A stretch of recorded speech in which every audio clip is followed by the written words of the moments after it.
ଯୌଗିକ ପଦାର୍ଥର ଗୁଣଧର୍ମ ଆଦିକୁ ଚିହ୍ନିତ କରିବା ପାଇଁ ଆମେ ଆଣବିକ ସଂକେତ ଗୁଡ଼ିକ ଜାଣିବା। ଯୌଗିକ ଆଉ ସଂକେତ। ଜଳ H2O, ଦୁଇଟି ହାଇଡ୍ରୋଜେନ୍, ଗୋଟିଏ ଅକ୍ସିଜେନ୍। ଅଙ୍ଗାରକାମ୍ଳ CO2,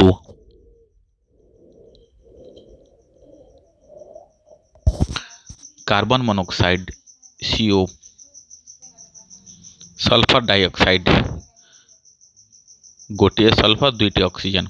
ଆମୋନିଆ NH3, କ୍ଷାର soda Na2CO3, baking soda NaHCO3, baking soda NaHCO3, sodium hydroxide NaOH, potassium hydroxide KOH, calcium carbonate CaCO3, lime water ବା ଚୂନ ପାଣି CaOH2, sulphuric acid H2SO4, nitric acid HNO3, hydrochloric acid HCl, glucose C6H12O6, ଚିନି ବା sucrose C12H22O11।